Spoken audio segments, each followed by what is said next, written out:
Odile Desforges est membre du comité exécutif de Renault et en charge des fonctions de l'engineering, de la qualité et des systèmes d'information. Elle revient sur ses années passées au cours Atmer, un établissement scolaire hors contrat célèbre pour son niveau de formation et ses méthodes à la fois traditionnelles et innovantes. J'ai fréquenté le cours Atmer dans l'autre millénaire, dans les années 60, et j'en garde donc un souvenir bien sûr à la fois lointain, mais très présent par les deux rythmes.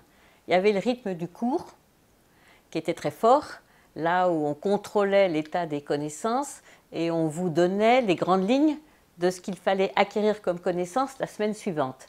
Et puis le second rythme, c'était toute la semaine qui s'écoulait entre les deux cours et qui consistait à un apprentissage construit étape par étape des connaissances qu'il fallait acquérir en une semaine.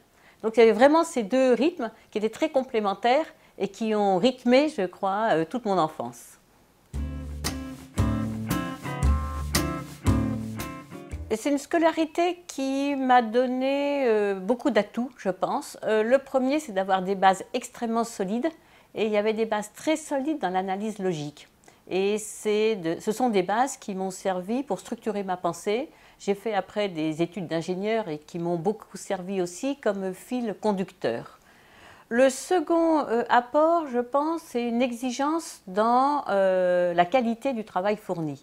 Alors, je ne sais pas si je l'ai eu par le cours ou par l'accompagnement que ma mère a fait dans les préparations, puisque c'est elle qui préparait les cours, mais il y a très clairement ça qui m'a aussi beaucoup aidée toute ma vie. Et puis le troisième point, on passe souvent des concours.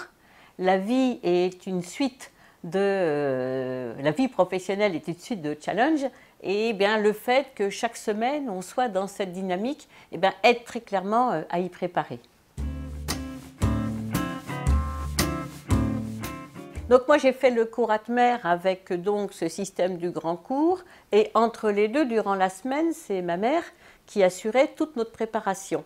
Et elle a pris ça comme un véritable challenge. C'était une femme qui n'avait pas travaillé à l'extérieur et qui a voulu mettre toute son énergie au service de l'éducation de ses enfants. Donc elle a eu à cœur, en se basant sur les bases que lui donnait le cours, de nous en faire un apprentissage étape par étape, extrêmement construit. Donc je me rappelle qu'on avait à la maison un rythme de vie très, très cadré, où elle avait à cœur non seulement de s'assurer qu'on avait bien compris, mais de nous l'expliquer, de nous faire approprier, puis d'avoir elle-même un niveau d'exigence par rapport à ce que l'on faisait qui nous préparait très bien à ce fameux grand cours. Le second point, c'est qu'elle l'a fait aussi en ayant beaucoup de confiance dans ses enfants. Il y avait une confiance dans la réussite. Donc quand l'exigence se mêle avec la confiance, je crois que là on a les deux grands facteurs du succès qui sont réunis. Et je n'ai pas beaucoup eu d'expérience récente avec le cours Atmer. Ce que je sais, c'est que mon père a suivi le cours Atmer. J'ai moi-même fait ma scolarité de primaire ici. Mon frère, nettement plus jeune, l'a fait. Et ce que l'on m'a dit, c'est que les mêmes basiques restent, qui sont une méthode de base d'enseignement extrêmement structurante.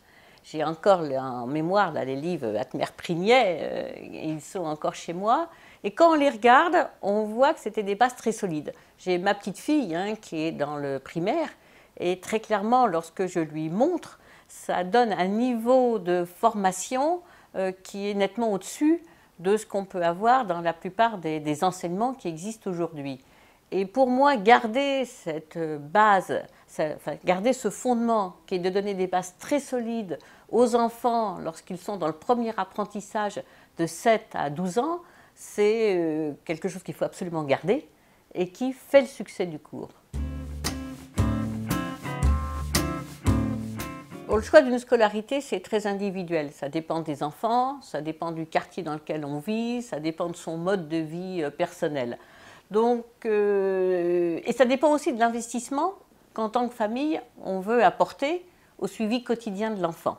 Donc, l'ensemble de ces paramètres me semble à considérer, mais le fait qu'il y ait des structures, comme le cours Atmer, avec une méthode originale et solide, avec des structures aussi de suivi des enfants et encore une fois ce rythme qui permet toutes les semaines de vérifier l'état des connaissances et d'expliquer la phase d'après d'apprentissage, c'est quelque chose qui doit rester disponible dans l'enveloppe des programmes d'éducation qui sont offerts aux familles et sur lesquels il faut à tout prix qu'elles puissent le choisir. Je crois qu'on est en démocratie. Dans une démocratie, chacun doit pouvoir choisir la manière dont il souhaite élever ses enfants, qui est la meilleure et pour son mode de vie à lui et pour le mode de vie de la famille.